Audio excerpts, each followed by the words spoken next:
ketika misalnya beberapa tahun lalu angka kanker itu sangat tinggi, maka pada tahun itu sebulan penuh kita melakukan edukasi sosialisasi ke masyarakat tentang pentingnya kesadaran tentang kanker. Di cabang Surabaya ini punya 2 posyandu binaan yang memang kita dampingi untuk memberikan tambahan makanan, suplemen makanan. Juga kadang-kadang juga kita ada penyuluhan. Jadi tidak sekedar memberikan tambahan makanan, tapi juga ada penyuluhan. Ketika kita melakukan sosialisasi, itu menjadi sarana untuk kita bertukar informasi. Jadi mereka juga, Bu, saya punya masalah begini, anak saya ini kesulitannya seperti ini. Oke, kita menawarkan solusi. Oke, Ibu, disiasatinya seperti ini nih, Bu. Makanannya mungkin dibujuk-bujuk atau mungkin menunya diganti-ganti supaya anak-anak itu tidak bosan gitu.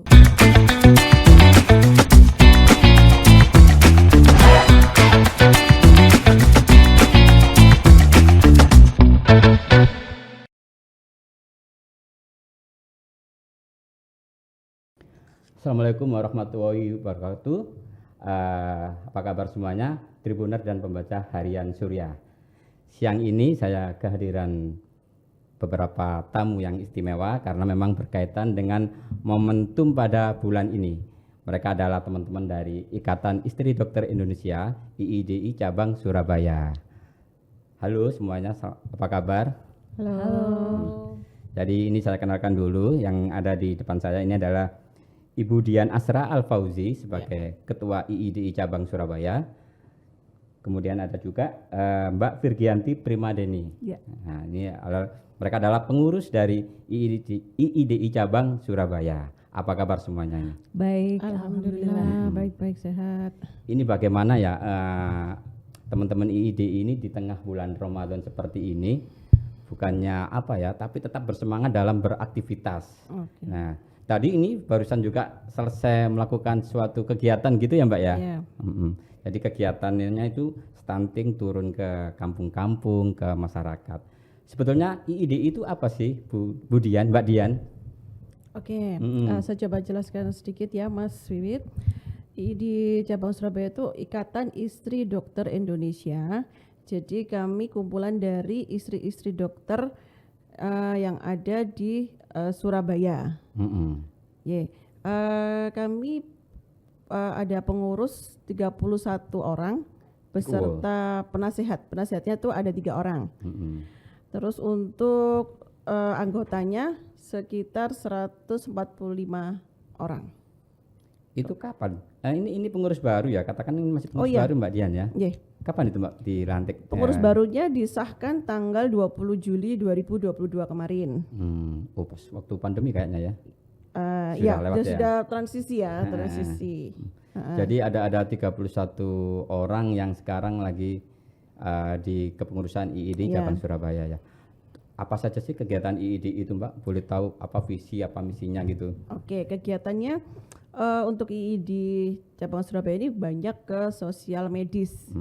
Jadi kita mengupayakan terwujudnya sebuah organisasi yang profesional, memasyaratkan dan religius yang berorientasikan kepada pengabdian masyarakat, pembinaan keluarga, pembentukan relasi sosial serta pola perilaku yang sehat.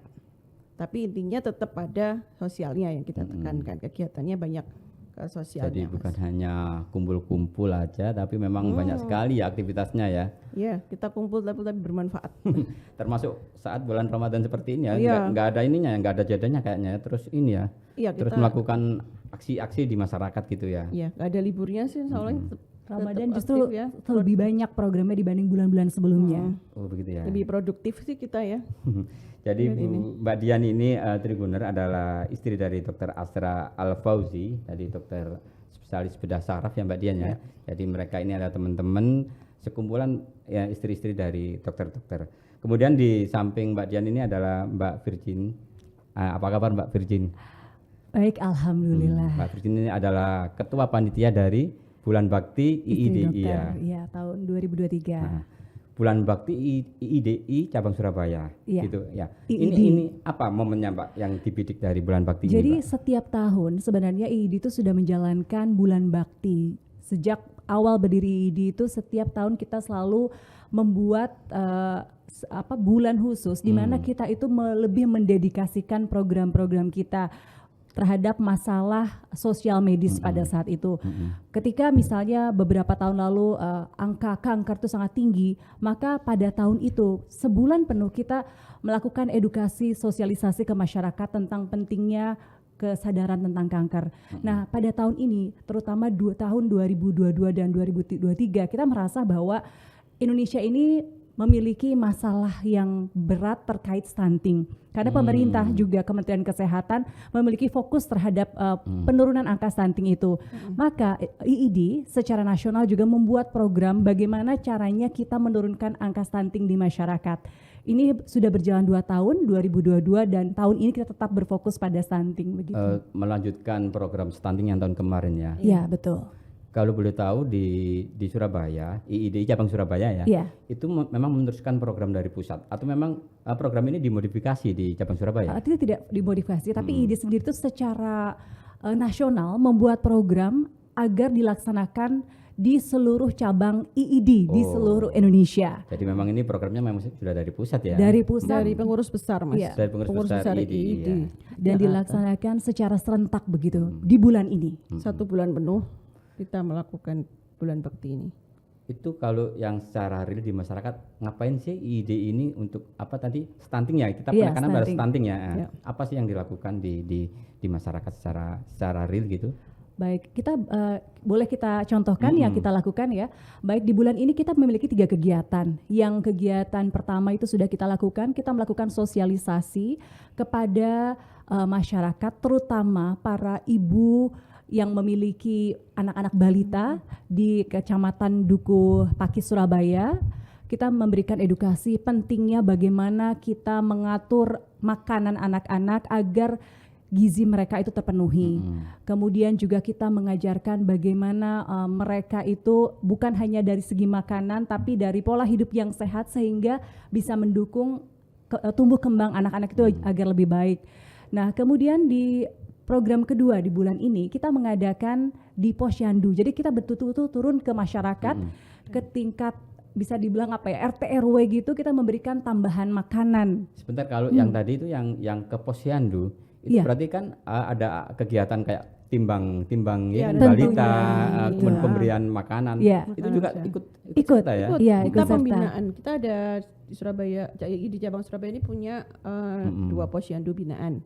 Yang memang kita dampingi untuk memberikan tambahan makanan, suplemen makanan. Juga kadang-kadang juga kita ada penyuluhan. Jadi tidak sekedar memberikan tambahan makanan, tapi juga ada penyuluhan. Kadang-kadang dokter gigi, kan kita punya pengurus-pengurus yang dokter-dokter juga. Oh, pengurusnya ini bukan hanya istri dokter, tapi ada memang yang dokter juga ya. Hebat. Nah, seperti program ke Posyandu, hari ini kita mengadakan sosialisasi bagaimana cara mengatur isi piringku begitu. Nah, narasumber yang kita datangkan adalah dokter juga sekaligus dosen pengajar di salah satu universitas, maksudnya Fakultas Kedokteran di Surabaya. Jadi memang nggak kaleng-kaleng ini ya. Nggak kaleng-kaleng begitu. Dia juga pengurus. Pengurus itu. Ya, karena suaminya juga dokter ya. Ya. Makanya masuk di ini, kemudian dianya dokter juga. Ya. Jadilah narasumber sebagai tentang pola hidup sehat mungkin ya, atau gizi gitu ya dianya ya. Iya, kalau hari ini tadi tentang apa? Tentang ini isi piringku. Jadi sebenarnya kita ini kan sudah mengenal 4 sehat 5 sempurna. Tetapi kadang dalam mengatur pola makan itu kita masih kurang tepat. Misalnya karbohidratnya itu banyak sekali, sementara protein, serat dan juga buah-buahan itu kurang. Nah, kita memperkenalkan kembali bahwa sebenarnya dalam pola makan itu harusnya bagaimana sih? Ternyata dari misalnya 100% dari satu lingkaran 100%, mungkin yang harus dibanyakin itu adalah ada lauk pauk juga harus banyak, buah-buahan harus cukup, terus ada sayuran dan juga makanan pokok begitu. Itu yang setiap kali ke mana posyandu binaan yang dikomunikasikan seperti ini ya pesannya ya. Betul. Lalu apa misalkan respon dari masyarakat itu ketika ini tahu ada serombongan ibu-ibu dari IIDI datang gitu?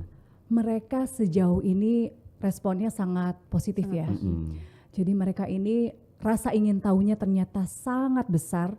Mereka itu ingin terus belajar sebagai ibu yang memiliki anak-anak, mereka ingin terus menambah ilmu dan ternyata ketika kita melakukan sosialisasi itu menjadi sarana untuk kita bertukar informasi. Jadi mereka juga, Bu, saya punya masalah begini, anak saya ini kesulitannya seperti ini. Oke, kita menawarkan solusi, oke Ibu disiasatinya seperti ini nih Bu, makanannya mungkin dibujuk-bujuk atau mungkin menunya diganti-ganti supaya anak-anak itu tidak bosan gitu.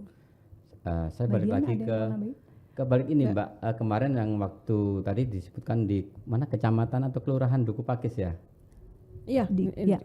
Itu apa itu kalau yang di Duku Pakis? Kalau ini tadi yang di sini ya, yang di Posyandu Binaan ya. Kalau yang di Duku Pakis apa juga Posyandu Binaan? Enggak. Kalau di Duku Pakis itu kita kemarin memberikan bantuan sembako kepada keluarga yang mempunyai balita stunting. Itu juga dalam rangkaian bulan Oh iya, bakti. dalam rangkaian bulan bakti. Jadi ada pemberian sembako juga ternyata ya. Iya, jadi dalam kegiatan bulan bakti ini memang tujuannya kita sasarannya balita stunting. Gimana caranya? Ya kalau bisa menekan ya angka stunting itu sehingga jumlahnya bisa berkurang dengan cara itu tadi menerangkan isi piringku.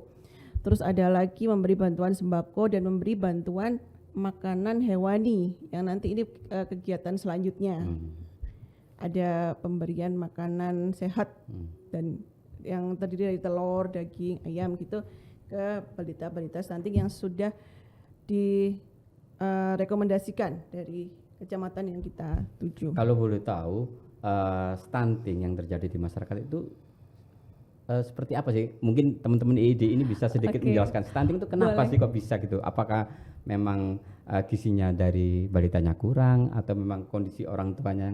Itu seperti apa kalau dari pandangan IIDI? Jadi kalau dari informasi yang kita peroleh ya dari ini secara medis itu kan memang kondisi gagal tumbuh karena banyak faktor. Tapi salah satu faktor adalah kurang tercukupinya makanan atau vitamin yang mendukung mereka untuk tumbuh begitu. Karena itu setiap kali ada bulan bakti penekanan program untuk pengentasan stunting itu ya stunting. dengan pemberian tadi apa sembako, kemudian makanan sehat, Susu.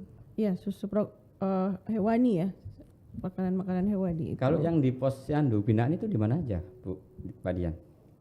Posyandu binaan kita ini ada 2 di Keputih yang tadi.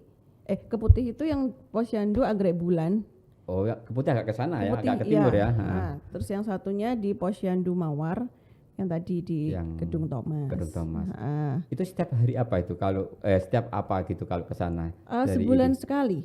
Jadi gantian. Sebulan sekali, bulan ini di Gedung Thomas, bulan depan di Keputih. Kayak gitu. Teman-teman ini berkunjung ke sana ya? Iya, Setiap kita bulan berkunjung. ya. Dan sudah berlangsung selama bertahun-tahun ya. Sudah bertahun-tahun. Tadi saya sempat merasakan ya ikut terjun ke sana ya. Memang kondisinya panas gitu ya. Tapi teman-teman tetap ini ya, aktivitas ya meskipun bulan Ramadan seperti ini ya. Oh iya. Iya. Terus setelah berapa lama ya? Udah 2 tahun ya ini proses stunting ya, salah satu program andalan dari Bulan Bakti. Adakah yang kalau di Surabaya menurut data IIDI itu angka yang ada penurunan atau gimana gitu ada nggak? Baik, kalau secara data dari IID kita kan tidak melakukan penelitian ya Mas ya. Jadi apakah misalnya apa yang kita lakukan itu berlaku signifikan untuk menurunkan angka stunting, kita tidak bisa berbicara karena data, maksudnya kita tidak memiliki data secara ilmiah. Tetapi kalau kita lihat data prevalensi stunting di Kota Surabaya sejak tahun 2020 hingga tahun 2022, 2023 kan belum ada ya, karena baru dilakukan nanti akhir tahun 2023. Jadi kalau tahun 2020 ternyata di Surabaya ada sekitar 12.000 lebih, hampir 13.000 kasus stunting. Di tahun 2021 itu turun setengahnya, jadi 6.722 angka stunting. Dan di akhir tahun 2022, tepatnya di bulan Desember, turun lagi menjadi 923. Ada sedikit inilah ya. Luar biasa penurunannya. Nah, dari pemerintah Kota Surabaya sendiri, menurut Pak Wali Kota Eri Cahyadi, ditargetkan tahun ini zero stunting. Kita belum tahu, tapi kita mudah-mudahan dan kita terus mengupayakan agar stunting itu turun. Setidaknya kan dari teman-teman IID ini sudah bergerak mendorong untuk mencegah stunting itu ya. Kemudian apa? Mungkin ada program lanjutan setelah apa tadi? Posyandu Binaan mungkin punya terobosan lagi gitu dari IIDI cabang Surabaya tentunya. Oh iya. punya Iya. apa terobosan apa gitu Karena ya. kegiatan ini berkelanjutan. Jadi nanti ada program kedepannya kita ada kegiatan yang pasti menyinggung mengenai stunting ini. Entah itu nanti mungkin terjun ke masyarakat langsung dalam kegiatan dibarengkan dengan kegiatan apa gitu, pasti ada program berkelanjutannya. Tapi kalau apa setiap kunjungan gitu selalu diadakan kayak ini tadi ya, apa namanya, pemberian makanan sehat iya. gitu ya. Walau ini teman-teman IID ini semangat terus berarti ini ya, kompak gitu ya. Iya. Amin, insya Allah. Jadi kalau boleh menambahkan, kita akan selalu berupaya untuk mensosialisasikan apa yang dicanangkan oleh Kementerian Kesehatan. Kalau dokter kan dari sisi medisnya. Nah, kita sebagai anggota masyarakat nih, kebetulan posisinya istri dokter, apa yang bisa kita bantu? Nah, kita dorong dari belakang. Yaitu salah satu caranya dengan membantu sosialisasi begitu. Dan dalam program-program itu, kalau tahun ini kita melakukan stunting, tahun-tahun berikutnya bisa saja kita melakukan yang berbeda sesuai dengan kondisi apa yang dibutuhkan oleh masyarakat begitu. Kalau di Surabaya, sepengetahuan teman-teman ID, stunting ini seperti apa? Sudah mulai membaikkah kondisinya, atau memang masih perlu penanganan terus? Pasti perlu penanganan ya, karena Iya di setiap gitu ya. kecamatan itu yang kita temui pasti ada stuntingnya walaupun tidak banyak ya. Jadi gini Mas, stunting itu kalau kita lihat bayi ini kok gemuk ya, kok gini dibilang stunting. Ternyata stunting itu juga ini, dia pertumbuhan tingginya itu tidak sesuai dengan umurnya yang seharusnya. Artinya balita ini Balita ini tumbuh kembangnya kurang gitu ya? tumbuh kembang terutama tingginya. Itu yang sudah termasuk dengan kategori stunting. Jadi walaupun bayinya ini, kan saya pernah menemui di suatu kecamatan itu ya. Ini bayinya gemuk, kenapa kok dibilang stunting? Ternyata tinggi badannya yang tidak sesuai dengan usianya gitu loh. Dan banyak itu di setiap kecamatan yang kita kunjungi itu pasti ada balita stuntingnya. Itu PR ya, PR kita nanti. PR ya. Gimana kita Apakah itu juga menjadi satu ini ya, satu apa namanya, satu selain PR, satu kendala ketika turun ke lapangan ya, menghadapi seperti ini ya? Oh iya pasti, kan nggak tidak semua masyarakat itu bisa menerima penjelasan kita tentang stunting. Apalagi kalau yang mungkin kita sudah mengajari nih gimana makanan sehat, cuman ya itu penangkapannya berbeda ya. Itu juga tantangan kita. Jadi apa yang dilakukan teman-teman EID ini berupaya maksimal untuk mendorong pencegahan stunting ya, termasuk dengan kendaraan. Kemudian setiap kali kunjungan juga dilakukan penyuluhan ya, penyuluhan. Ini dari suami dokter apa teman-teman anggota sendiri yang turun biasanya kayak gitu ya? Jadi kalau kita sendiri kan tidak hanya kegiatan terbatas dari kita sangat membuka kesempatan untuk bekerja sama dengan berbagai pihak. Jadi kadang kita bekerja sama dengan puskesmas, kita bekerja sama dengan yang minggu lalu kita mengadakan kerjasama dengan rumah sakit bersalin di Surabaya, sehingga mereka juga menyediakan staf medis mereka, dokter mereka yang memang berkompeten untuk berbicara mengenai bagaimana memenuhi gizi itu bukan hanya ketika anaknya lahir, tapi ketika dalam kandungan misalnya begitu. Jadi lebih berkembang lagi ya. Iya begitu. Dan bisa ya mengajak kerjasama dari teman-teman lainnya ya. Sangat terbuka kita untuk kerjasama selama itu tujuannya positif. Karena tadi misinya sosial medis, Ya, itu ya, sosial sosial medis ya. medis. Jadi kalau mau yang kerjasama dengan IIDI untuk terutama tentang hal-hal penanganan stunting ini, kita terbuka aja ya. Terbuka IIDI, sekali. ya. Misalnya ada salah satu provider entah itu apa ya, susu atau apapun yang ingin membantu untuk memajukan program boleh, kita, kita sangat terbuka sekali. Atau rumah sakit, wah kita mau bantu dalam segi ini, atau misalnya pemeriksaan kesehatan, tapi itu kita sangat demi terbuka. menurunkan angka stunting di Surabaya gitu ya tentunya ya. Nah, ini Tribuner dan pembaca harian Surya, bincang-bincang saya dengan IID Cabang Surabaya tentang bagaimana mendorong pencegahan stunting terutama di Kota Surabaya. Cukup menarik karena memang angka stunting di Surabaya ini memang ada penurunan, tapi belum begitu yang seperti diharapkan. Tujuannya memang untuk zero stunting ya. Nah, ini Tribuner dan pembaca harian Surya, mungkin ini bincang-bincang ini yang kita akhiri, cukup sekian, terima kasih. Nanti kita akan jumpa di podcast berikutnya. Assalamualaikum warahmatullahi wabarakatuh. Waalaikumsalam warahmatullahi wabarakatuh.